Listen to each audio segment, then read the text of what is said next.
Sergipe, com o Brasil e com o mundo. Bom, mas sem mais delongas, vamos conhecer agora o nosso próximo tema. Vamos conhecer histórias de mulheres inspiradoras. Uma história de amor pela educação. E para conversar com a gente, eu quero convidar ela, que é ceilandense, atuou como professora de educação básica na Secretaria de Educação do Distrito Federal por mais de 30 anos. Ela é graduada em Letras pela Universidade Católica de Brasília e também é mestre em Linguística, com ênfase em análise, discurso, crítica, especialista em EAD, em desenvolvimento humano. Quero convidar ao palco Gina Vieira, uma salva de palmas. Bem-vinda, Gina.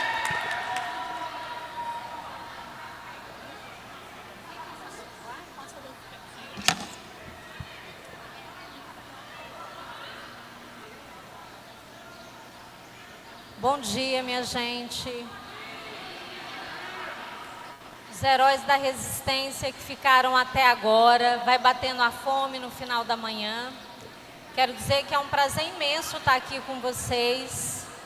Quero agradecer a Campus Party por me fazer esse convite e agradecer a Canindé por me receber tão bem aqui. Que cidade linda, né, gente? Vamos lá. Vamos ver se os meus slides já estão aqui no ponto. Aqui no retorno não aparece para mim. Agora apareceu. Já aparece para vocês também, né? Tá ótimo, obrigada, querido. Então, minha gente, meu objetivo aqui é compartilhar com vocês uma experiência desenvolvida no chão da escola com estudantes da educação básica. E para eu compartilhar essa experiência, eu tenho que apresentar para vocês essa frase, que é um pensamento africano que diz que o rio que esquece onde nasceu, seca. Quem não sabe de onde vem, não sabe para onde vai. Então, preciso apresentar para vocês aqui duas pessoas. Fazem ideia de quem sejam essas pessoas? Seu Moisés, meu pai, cearense de Sobral, Dona de Janira, minha mãe, mineira de Manhuaçu. Os dois foram para Brasília em 1960 para tentar a vida. Cada um saiu de uma região diferente. Ele do Ceará, ela de Minas Gerais. Não é que o encontro deu match, gente? Os dois se apaixonaram e formaram essa família bonita que vocês estão vendo aí. Vocês devem estar me procurando na foto, né? Já me acharam? Vou dar uma dica que sempre funciona. Procurem a mais linda de todas. Toda vez que eu pergunto qual é a mais linda de todas, só falam da de saia. E eu não sou a de saia, tá? Eu sou essa, acho que está falhando aqui para mim, não sei se está falhando para vocês. Eu sou essa lá atrás, perto do pé de maracujá. Nós éramos 6 filhos e tivemos a sorte de nascer numa família onde meu pai e minha mãe defendiam muito a educação. Era o valor... Oi?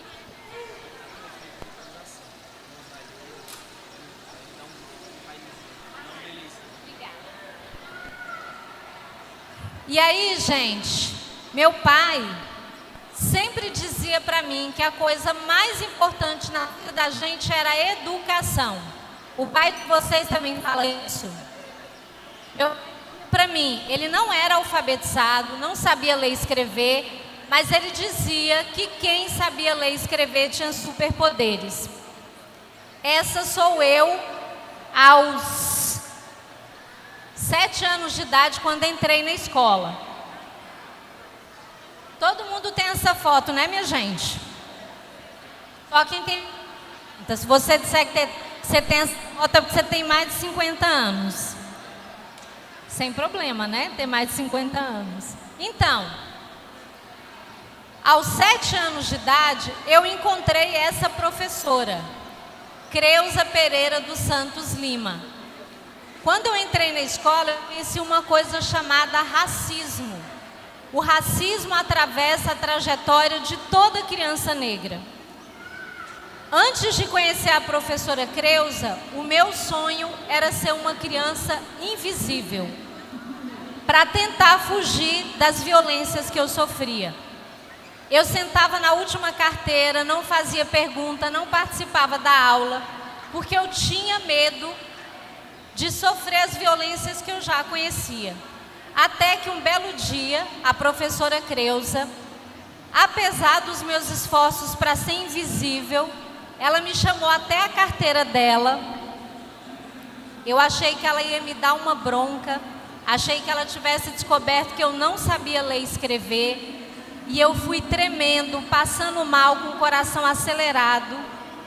E quando eu cheguei até a carteira da professora Creuza, para minha surpresa, ela não queria me dar bronca, ela não queria me constranger, ela me colocou no colo. Mas não foi qualquer colo, foi um colo que foi um divisor de águas na minha vida. Porque quando eu sentei no colo da professora Creuza, eu disse para mim mesma: eu não quero ser invisível, eu quero ser professora, porque não deve haver na vida nada mais importante para fazer do que ter a oportunidade de mudar a história de uma criança e de um adolescente. E de fato, eu me tornei professora. Podem aplaudir, gente. Eu senti aí um aplauso chegando. Senti que tem professora no auditório. Tem? Queria que as professoras ficassem de pé, por favor. E queria uma salva de palmas para elas. Num país em que não se valoriza a educação, escolher ser professor é um ato político, né, gente? De muita coragem. E inspirada na professora Creuza, que me acolheu, que lutou para que eu aprendesse, eu me tornei professora aos 17 anos. Eu fiz um magistério e essa é a foto do dia da minha formatura. Meu pai ficou tão orgulhoso, gente, que ele fretou uma Kombi. Ele queria que todo mundo da quadra soubesse que ele não sabia ler, mas ele tinha uma filha professora. E eu escolhi trabalhar na minha comunidade, no meu território onde eu nasci. Um território marcado por muitas vulnerabilidades. E quando eu comecei a trabalhar, eu passei por vários momentos. Primeiro eu trabalhei com crianças pequenas. Depois eu fui trabalhar com adolescentes. E quando eu fui trabalhar com adolescentes, eu descobri uma coisa. Os adolescentes não gostam do jeito que a escola funciona. Vocês concordam? Eu entrava na sala para dar as minhas aulas e não funcionava. E olha que eu sou uma professora bem criativa. Eu percebi que o jovem vira as costas para a escola, porque primeiro a escola vira as costas para ele. Nós temos insistido no modelo educacional ultrapassado, autoritário, obsoleto. E eu decidi que eu ia me ressignificar como professora. Porque eu me fiz essa pergunta e percebi que os alunos não se envolviam na escola, como eu disse, porque a gente tem insistido numa escola que parou lá na década de 60. Como diz o Mário Sérgio Cortella, nós temos uma escola do século XIX, professores do século XX e estudantes do século XXI. Eu percebi que eu precisava mudar a minha prática pedagógica e os meus alunos, um belo dia, me disseram assim: professora, você tem Orkut? Acho que muitos aqui nem ouviram falar de Orkut, né, gente? Quem teve Orkut aqui? Então, eu não tinha Orkut, não sabia o que era. E pensei o seguinte: se isso é importante para os meus alunos, eu vou aprender. Criei uma rede social para mim, para conhecer meus alunos, para saber que conteúdos eles acessavam, eles postavam. Hoje eu estou no Instagram, estou quase chegando no TikTok, tá? Me sigam lá, @professora Gina Vieira. E quando eu comecei a usar as redes sociais, eu vi uma coisa que me preocupou muito. Meninas compartilhando imagens em que elas reproduzem a ideia de que mulheres são só objetos sexuais. Eu vi um vídeo de uma aluna minha de 13 anos que se apresentava dançando de maneira super erotizada, uma música que desqualificava as mulheres e uma coreografia também super sexualizada. Eu me perguntei por que será que as meninas fazem isso? E a resposta é a seguinte, gente. Quem já ouviu falar em sexting? Sexting é essa prática em que uma pessoa, para falar no popular, é o famoso nude. Já ouviram falar? Manda nudes. Sexting é quando a pessoa coloca imagens dela com teor sexual nas redes sociais. E por que que isso acontece, gente? Quem já ouviu falar na palavra, na expressão tecnologias de gênero? Nunca ouviram falar? O que que são tecnologias de gênero? São modos simbólicos que estão na cultura, que servem para dizer o que um menino pode fazer e o que uma menina pode fazer. Se você fizer uma busca no Google por brinquedos para meninas, olha o que que você vai encontrar. Panela, boneca, vassoura. Se você fizer a busca por brinquedo para menino, o que que você vai encontrar? Super-heróis, objetos que reportam a exploração, ao espaço público, objetos que reportam a poder. Desde que nós nascemos, homens e mulheres escrevem um script, um roteiro que a gente é obrigada a seguir.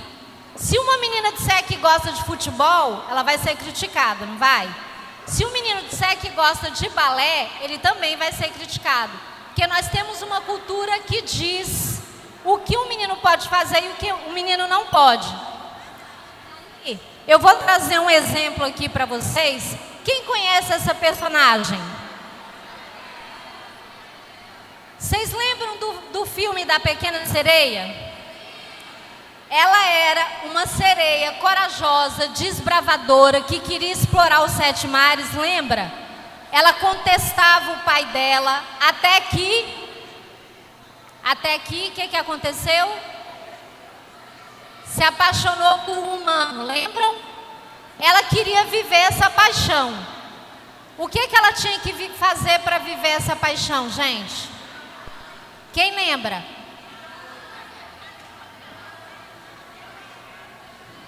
Isso, ela tinha que abrir mão da voz dela para ganhar o quê? Pernas. Vocês já prestaram atenção na letra da música do filme da Ariel? Vou colocar aqui para vocês. A bruxa Úrsula fala para ela assim, ela pergunta: você quer se tornar humana?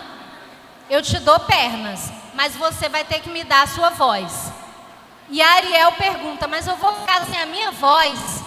E a bruxa Úrsula responde assim: para que voz se você tem quadris? E a bruxa Úrsula inclusive dá essa reboladinha. E olha o que a letra da música diz, gente. O homem abomina a tagarela. Essa foi a música que a bruxa Úrsula cantou para a princesa Ariel, para tentar convencê-la de que ela tinha que entregar a voz dela para receber pernas. O homem abomina a tagarela, garota caladinha ele adora. Se a mulher fica falando o dia inteiro e fofocando, o homem se zanga, diz adeus e vai embora. Não vá jogar a conversa fora, que os homens fazem tudo para evitar. Sabe quem é a mais querida? É a garota retraída e só as bem quietinhas vão casar. Vocês sabiam que a tradução da música era essa? Desde que nós mulheres nascemos, nós somos colocadas em contato com tecnologias de gênero como essas aí, que dizem pra gente que a gente só pode sonhar com uma coisa. Com o que, gente? ser bonita, gostosa, para que um homem nos escolha para casar. Tem problema ser bonita? Tem problema ser gostosa? Também não. O problema é quando a cultura diz que a mulher só serve para isso. E é isso que a cultura faz. E aí, eu percebi que a minha aluna tinha colocado aquele vídeo porque ela foi ensinada desde a infância a acreditar que o que me valida como mulher é ser gostosa. O que me valida como mulher é caber num padrão estético. Só que qual é o objetivo? Alguém já viu topos de bolos como esse aí, gente? A cultura diz para as mulheres que casamento é prêmio e diz para os homens que casamento é tortura. Confere. Eu sou casada, tá? Já vou dizendo que não é uma fala contra o casamento. É uma fala contra usar o casamento como uma forma de aprisionar as mulheres dentro de casa. A cultura diz que o casamento é prêmio para a mulher para que ela fique em casa fazendo trabalho doméstico e cuidando dos filhos e os homens possam dominar o mundo. Gente, o nosso Senado é majoritariamente masculino. A nossa Câmara, os homens estão em todos os espaços de poder. Nós precisamos oferecer uma educação para as meninas para que elas acreditem que elas podem ocupar esses espaços. E aí, eu gosto muito dessa autora porque ela diz que o que os homens chamam de amor é trabalho não remunerado. As mulheres podem e devem se casar se assim quiserem. As mulheres podem e devem ter filhos se assim quiserem. O que a gente não pode aceitar é uma cultura que educa as meninas desde a primeira infância para sonhar só com casamento, só em ser gostosa. Como resolver esse problema? Vou dar uma acelerada aqui, ó. Esse relatório foi publicado em 2016 e ele mostra, é um relatório do UNFPA, que é um órgão ligado à ONU, e ele mostra que na maior parte dos lugares do mundo, quando uma menina completa 10 anos de idade, ela deixa de ser vista como pessoa e passa a ser vista como objeto a ser explorado. No trabalho doméstico, no trabalho infantil, na exploração sexual, no casamento precoce. O Brasil é o 5º país em casamentos infantis. O Brasil é campeão de gravidez na adolescência, porque nós somos um país extremamente machista, que não valoriza o protagonismo das mulheres. E é importante a gente falar que isso está relacionado aos homens também, né, minha gente? Se nós queremos uma cultura onde mulheres tenham as mesmas oportunidades que os homens, a gente precisa educar as novas gerações de homens para desconstruir essa ideia de que a mulher é propriedade do homem. Os homens são educados para acreditar que a mulher é uma coisa que pertence a ele. E no dia que ela decide romper com o relacionamento, esse homem não aceita. E aí é bom a gente trazer aqui, Patrícia Hill Collins fala das mulheres negras. Se para as mulheres brancas o que sobra é o casamento e a maternidade, para mulheres negras nem isso. Há um ditado brasileiro que diz assim: as mulheres brancas são para casar, as pretas são para a cozinha e as mulatas para os prazeres da carne. Como é que a gente muda essa cultura que educa meninos para acreditarem que meninas são coisas e que educa meninas para acreditarem que o único poder que elas têm é o poder sexual? É assim um projeto Mulheres Inspiradoras que eu desenvolvi, que eu criei.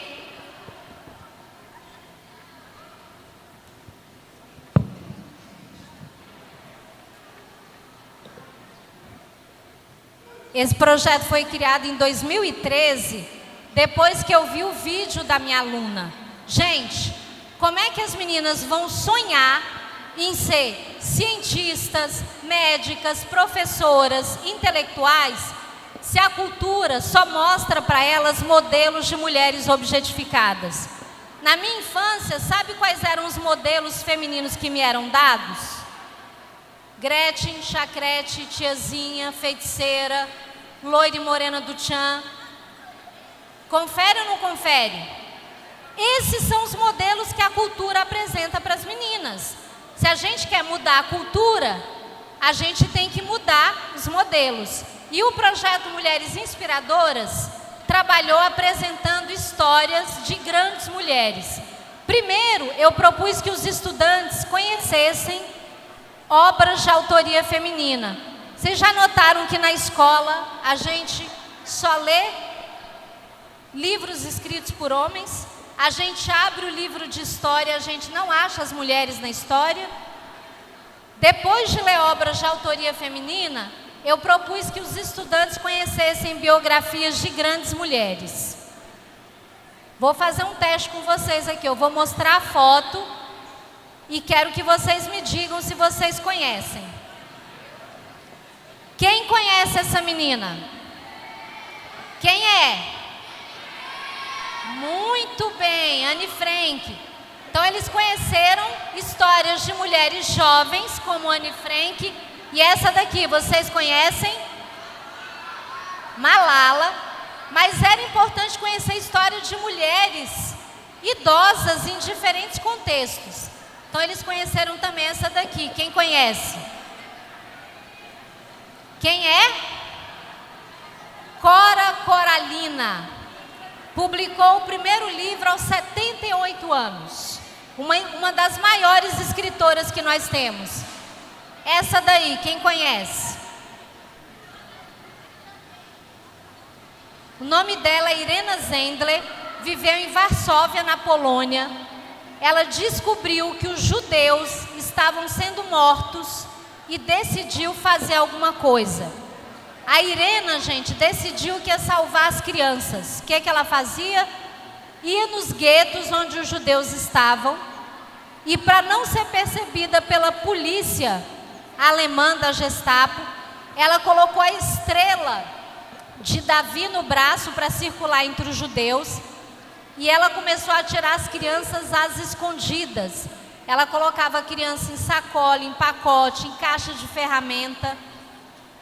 Depois ela anotava o nome da criança em potes de vidro e enterrava no quintal da casa dela. Ela tinha esperança que a guerra ia acabar e aquelas crianças seriam reintegradas às suas famílias. E infelizmente não foi o que aconteceu. Os pais e mães daquelas crianças morreram. Mas a Irena ficou conhecida como a mulher que salvou o futuro, porque ela salvou 2.500 crianças judias. É ou não é inspiradora? A escola contou a história dessa mulher para vocês? Não vai dar tempo de eu contar todas as histórias, mas eles conheceram, inclusive uma mulher citada pelo professor Vinícius, Zilda Arnes, né? Muito inspiradora, né, Vinícius? Eles conheceram a história de Lígia Fagundes Telles, Rosa Parks, Zilda Arnes e por aí vai. Mas não bastava conhecer mulheres inspiradoras do Brasil e do mundo. Era importante conhecer mulheres inspiradoras do nosso território. Eu levei para a escola mulheres com atuação significativa no nosso território. Inclusive é que aparecem na quarta foto minha professora, que tinha me dado aula 34 anos antes. Essa que está aí toda descolada nos meios dos meus alunos, né? Toda integrada a eles. E numa outra etapa, gente, eu pedi aos alunos para entrevistarem a mulher inspiradora da sua vida. Vocês têm uma mulher inspiradora na vida de vocês? Quem tem uma mulher inspiradora? Então, todo mundo tem, né, gente? Nós estamos aqui pela força das mulheres. Os meus alunos falaram assim: nossa, professora, depois que nós conhecemos as histórias dessas mulheres incríveis, eu só posso dar o título de mulher inspiradora para minha mãe. O outro me dizia: professora, eu só posso dar o título de mulher inspiradora para minha avó. E a gente criou uma metodologia para eles aprofundarem o conhecimento em relação à história da mãe, da avó e da bisavó. Quando a gente começou o projeto, alguns não sabiam dizer nem a cidade onde a mãe tinha nascido, como é que a mãe conheceu o pai. Quando eles voltavam da entrevista, eles já voltavam assim: professora, eu descobri que a minha mãe é muito mais inspiradora do que eu imaginava. Descobri que ela era quebradeira de coco no Maranhão. Foi tirada da escola para ajudar no sustento da família. Mudou para Brasília, foi estudar e hoje ela é dona do negócio dela, do próprio negócio. O outro me dizia: professora, eu descobri que a minha bisavó ficou viúva com 10 filhos para criar e trabalhou anos a fio em cima de uma máquina de costura para garantir o sustento dos filhos. O outro me falava: professora, eu descobri que a minha mãe foi expulsa de casa com um filho na barriga porque engravidou na adolescência. E ela lutou sozinha para que eu estivesse aqui. Eu fiquei tão impressionada com essas histórias, gente, que eu decidi transformar no livro Mulheres Inspiradoras, em que alunos do 9º ano do ensino fundamental contam as histórias das suas mães, avós e bisavós. Aqui a gente tem imagens do dia do lançamento do livro e o projeto foi desenvolvido com metodologias totalmente diferenciadas. Rodas de leitura, rodas de conversa, entrevista. A gente fez uma campanha nas redes sociais, combate à violência contra a mulher, e aí vieram os resultados.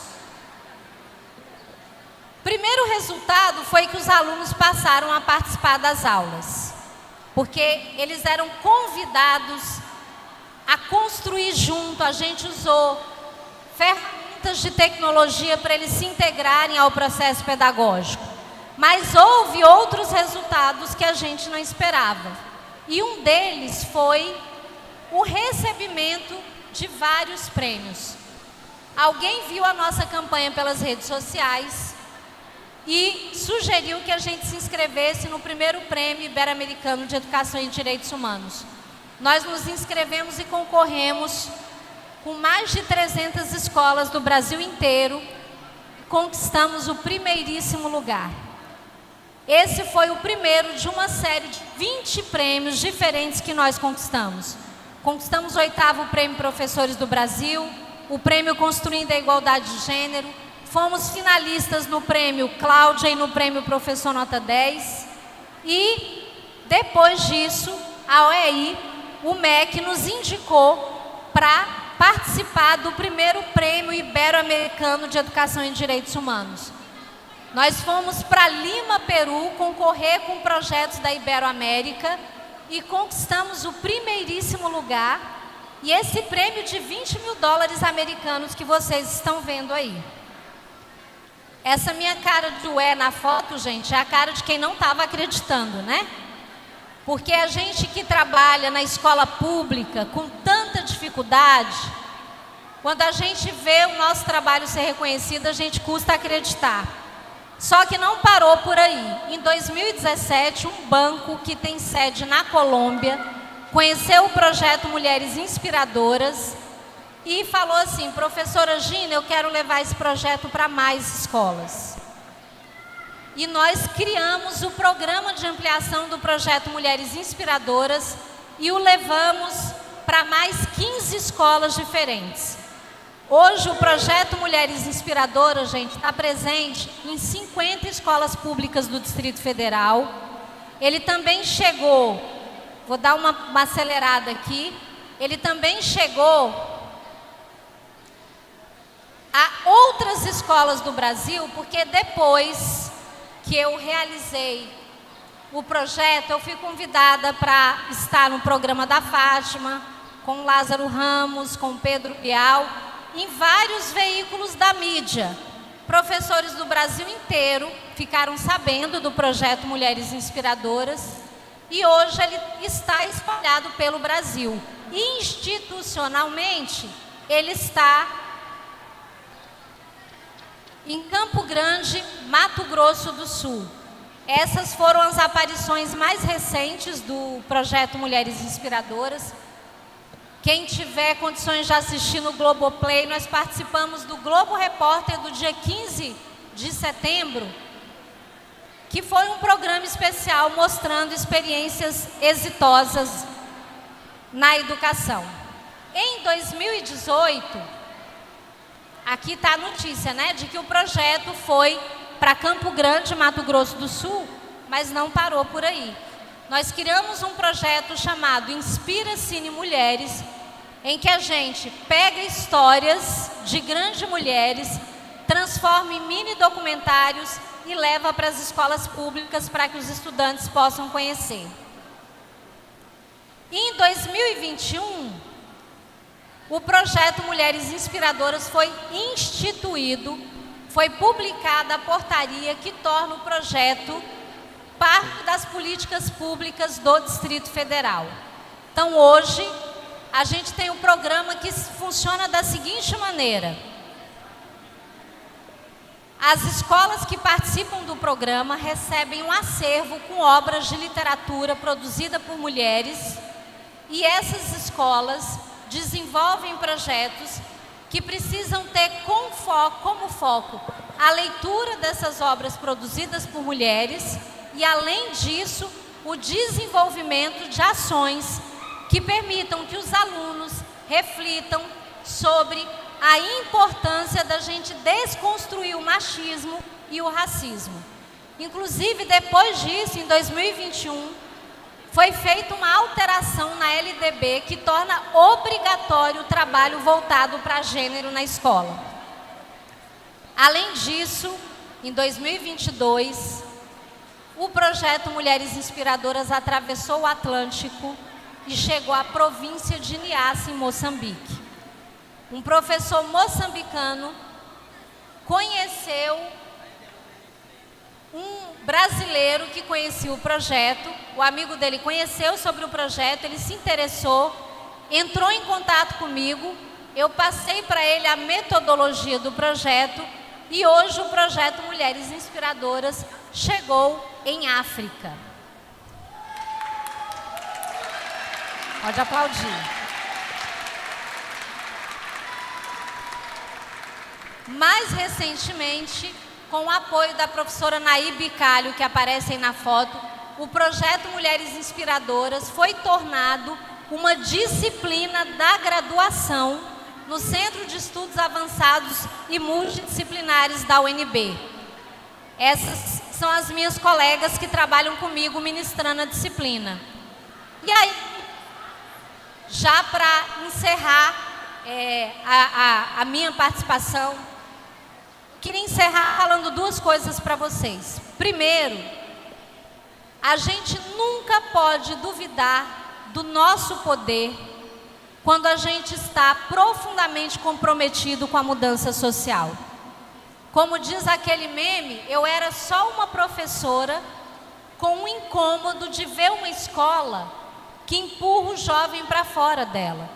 O jovem abandona a escola porque a escola tem dificuldade de perceber o jovem, de ouvir o jovem, de entender o momento que ele está vivendo, que é a adolescência, que é um momento extremamente complexo. Vocês que são o presente e o futuro, não duvidem do poder que vocês têm de transformar a realidade em que vocês vivem. Façam isso com verdade e façam isso com coragem. E façam isso com ética, completamente desprovidos de ego e vaidade. Aonde entra o ego, sai a potência. O que gera transformação social é o nosso compromisso com a nossa história. O que gera transformação social é o nosso compromisso com o nosso território, com a ética, com a justiça social e com a decência. Essa foto, ela é muito representativa do que significa esse movimento de inspiração. Vocês conseguem identificar quem é essa pessoa que está na foto? Abraçada comigo? Ela apareceu aqui na palestra, quem é? A minha professora que me inspirou a ser professora. Nesse livro aqui, gente, eu conto a história dela. Eu descobri onde ela morava, fui na casa dela, a entrevistei, fiquei ainda mais encantada com a história dela. E eu pude finalmente fazer uma pergunta para ela, que eu trazia guardada no meu coração há 34 anos. Quando eu fui aluna da professora Creuza, o meu maior esforço era para ser invisível, para ninguém me perceber. Era o meu mecanismo de defesa para evitar as violências que eu sofria. Apesar de tudo isso, a professora Creuza me enxergou. E eu perguntei para ela por que ela tinha me enxergado. Se eu queria mais era me esconder. Eu disse para ela: professora, você olhava para mim e via essa criança silenciosa, assustada, machucada pelo racismo? E ela me disse: eu não via nada disso. Eu só via uma criança que queria aprender.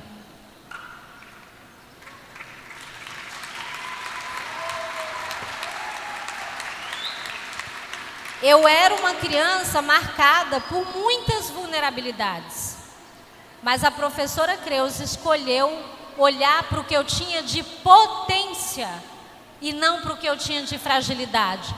Todos nós que estamos aqui nesse auditório, a gente carrega fragilidades e potencialidades. É isso que nos faz humano. Ninguém é só potência, ninguém é só fragilidade. Então eu espero que professoras que estão aqui na Campus Party, que eu sei que são professoras inspiradoras, saiam daqui ainda mais decididas a olhar para a potência que tem em cada um dos estudantes. Eu desejo que cada menina que está ouvindo essa palestra não acredite nessa história de que o nosso único poder é a nossa sexualidade. A nossa sexualidade é só um dos nossos poderes, mas nós temos muitos outros. Que as meninas saiam daqui sonhando em trabalhar na área de tecnologia, de inovação, que sejam médicas, professoras, cientistas, escritoras, que elas possam sonhar com o que elas quiserem. E que os meninos que estão aqui nos ouvindo sejam nossos aliados, né, meninos? Nessa luta por um mundo onde nenhuma menina e nenhuma mulher sofra qualquer violência. Porque no final das contas, um mundo melhor para meninos, para meninas, é um mundo melhor para todo mundo. Muito obrigada pela atenção de vocês. Eu deixo aqui o meu Instagram para quem quiser continuar nesse diálogo. Vou deixar aqui o convite para que as professoras de Canindé desenvolvam o projeto Mulheres Inspiradoras em suas escolas. Quem tiver interesse de receber o material é só me mandar pelo Instagram. E tem alguém com a mão levantada. Eu sou professora, tem que ouvir a pergunta dele. Vai ter pergunta. Pessoal, temos tempo para algumas perguntas, então quem quiser fazer uma pergunta, pode vir aqui. Esse aqui não está funcionando, vê com a técnica.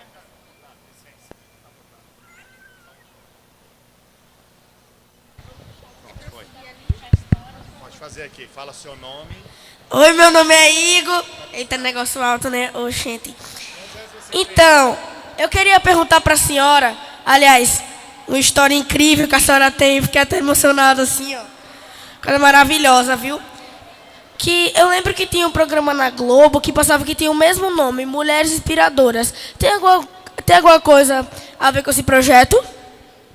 Então, tem um quadro na Globo chamado Mulheres Fantásticas, né? Mulheres Fantásticas. Não posso te afirmar se tem alguma coisa a ver, mas eu desconfio que tenha, né? Tem a ver com a quarta onda feminista, com esse movimento em que as mulheres vêm lutar pelos seus direitos, inclusive pelo direito de que as suas histórias sejam contadas, sejam resgatadas e sejam visibilizadas. Obrigada pela sua pergunta, meu amor. Eu que agradeço pela resposta, a senhora é maravilhosa, viu? Obrigada, meu amor. Mais alguém? Mais alguém tem pergunta? Quem quiser compartilhar algum case também, tá, pessoal? Vamos fazer esse espaço aberto para um debate, um bate-papo ali atrás. Aqui.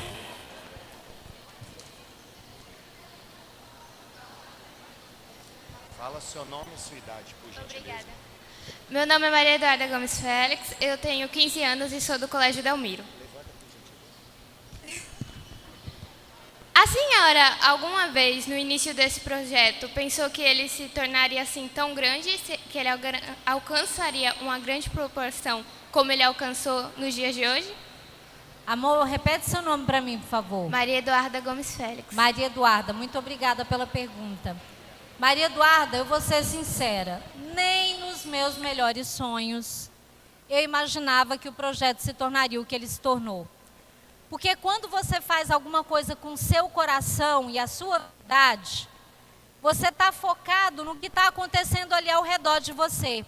O que eu mais queria era que os meus alunos tivessem gosto em ir para a escola, tivessem gosto em aprender.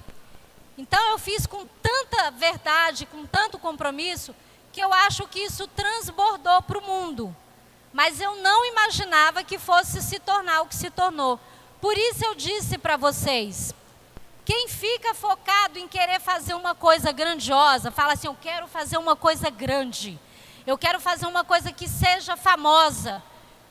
O compromisso, gente, é com fazer aquilo que é verdadeiro, aquilo que é genuíno e aquilo que é consistente. Se o seu sonho é um sonho que abraça a coletividade, se o seu sonho tem compromisso com a justiça social, não tem como dar errado. Eu acho que foi por isso que deu certo, porque eu estava comprometida primeiro com o legado que eu recebi. Seu Moisés e Dona Djanira lutaram muito para eu poder estar na escola. Eu queria, com a minha vida, dizer para o meu pai e para a minha mãe, os esforços de vocês não foram em vão. E eu queria dizer, Maria Eduarda, que começar pensando dessa forma, cada aluno que está aqui sentado nesse auditório tem um pai e uma mãe que está lutando por vocês. Não é verdade? Então pensa assim, eu quero fazer da minha vida alguma coisa da qual o meu pai e a minha mãe sintam muito orgulho. Se a gente conseguir fazer isso, a gente faz a revolução. Gina, tem uma pessoa quase chorando aqui e quer fazer uma pergunta para você, viu? Gina, eu sou Robert Lange e você me inspirou. A sua história é idêntica à minha. Eu sou professora recém-parada, porque fui aposentada há 15 dias. E esse momento aqui me trouxe para que você continue, que eu não pare Canidé de São Francisco. Eu, Robert Lange, professora do município de Canidé de São Francisco, esse é o momento para que o nosso município dê força cada vez mais para todos nós de Canidé de São Francisco. Você é uma inspiração para mim neste momento. Muito obrigada. Ô, querida, eu que agradeço. E a nossa história é tão parecida que eu também sou aposentada, tá, gente? Inclusive, vou montar um curso para ensinar como é que se aposenta assim, linda, maravilhosa, com gás, né? Porque no Brasil, que não valoriza a profissão, se aposentar bem é difícil, né? Então, vou montar esse curso. Mais alguém tem pergunta? Eu estou vendo que a gente está com o nosso tempo ali correndo. Parabéns, viu, professora, pela aposentadoria, por continuar lutando pela educação. E eu sempre digo assim, aposentada, mas nunca inativa. Vamos continuar lutando, né? Mais alguma pergunta? Bom dia, meu nome é Yara, sou professora da rede pública estadual. Vim de longe, vim de Lagarto, quase mais de 3 horas de viagem. Em primeiro lugar, gostaria de parabenizar você. Eu fiquei até emocionada, não sei se você... Nossa história é parecida.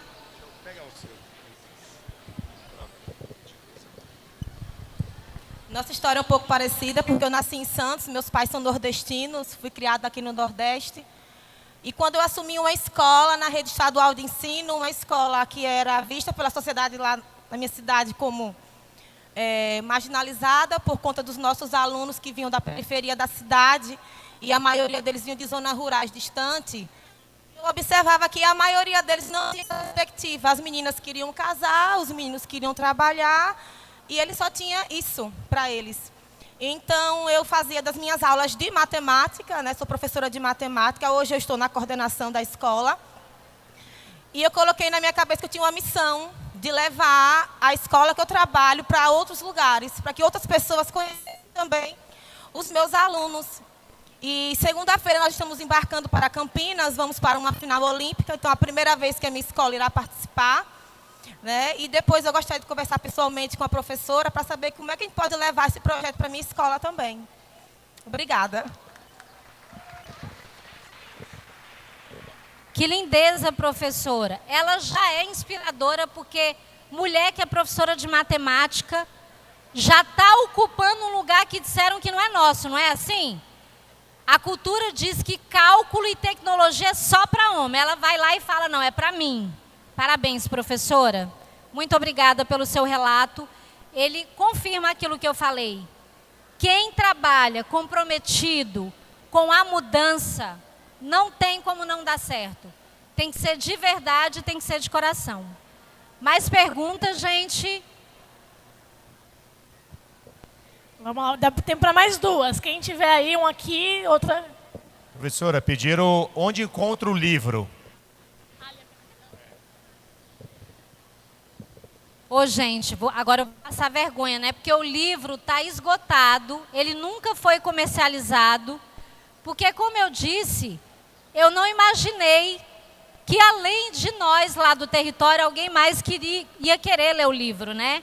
Mas eu vou deixar uma sugestão. Que tal as escolas que estão aqui acompanhando o evento criarem um livro Mulheres Inspiradoras de Canindé? Ou da cidade de Lagarto? Já pensou que projeto legal? Cada território resgatar a história das mulheres que foi silenciada e soterrada. O Mulheres Inspiradoras, esse livro conta a história de mulheres de Ceilândia. Mas a gente tem mulher inspiradora em tudo que é lugar. Né? Fica aí a sugestão. Tem mais perguntas? Tem mais uma pergunta ali atrás. Oi, bom dia! Meu nome é Sara, eu sou de Sergipe. E a pergunta que eu tenho para fazer, quais foram as maiores dificuldades que você teve para seguir o projeto? Porque teve início, meio e fim. Qual o seu nome? Sara. Sara.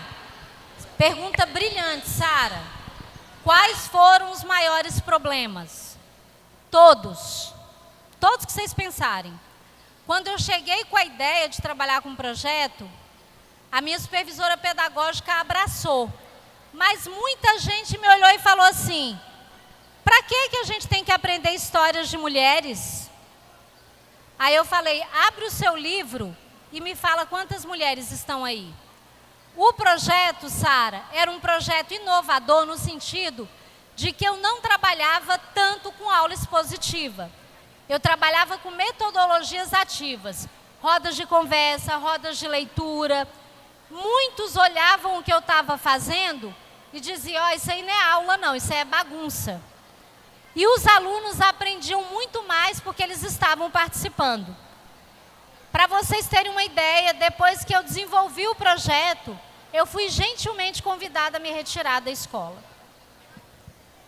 Por que eu estou contando isso para vocês? Quem quer fazer a mudança vai lidar com resistência. Você não vai encontrar pessoas para te abraçar e te apoiar. Você vai encontrar as pessoas te criticando para você desistir. Mas isso faz parte.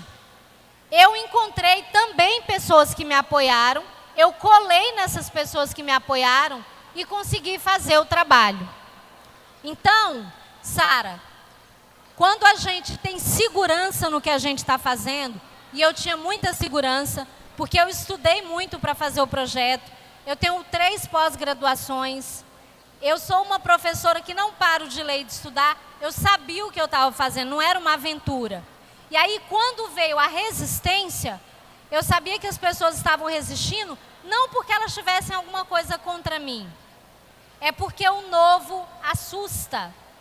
Imagina uma escola em que os alunos assistem aula, enfileirado, um olhando para a nuca do outro, e o professor na frente falando. Aí, de repente, chega uma professora que dá aula com as carteiras em círculo, com teatro, com documentário e com tecnologia. Causou estranhamento. Então, a resistência faz parte da mudança. Se quiserem fazer alguma coisa, se preparem para lidar com a resistência também. Eu acho que com essa pergunta a gente encerra, né? Estou olhando ali, o cronômetro zerou. Eu quero agradecer de coração a todo mundo que ficou aqui até agora ouvindo. Foi um prazer imenso conhecer vocês, um prazer imenso conhecer Canindé. Pena que não vai dar tempo de dar um mergulho no Rio São Francisco. Mas eu volto, tá? Muito obrigada, professora Gina. Uma salva de palmas para essa história inspiradora, uma verdadeira aula de vida que a gente acabou de ter agora. Muito obrigada.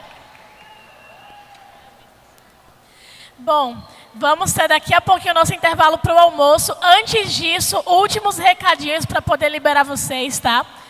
Vamos agora ter o intervalo do meio-dia até as 2, voltando pontualmente nossa programação às 2. Só que para começar às 2, a gente tem que estar aqui uns 15 minutinhos antes, né? Então vamos combinar de voltar aqui pelo menos umas 13h45 para começarmos pontualmente o nosso conteúdo às 2 horas. Aqui no fundo temos uma praça de alimentação.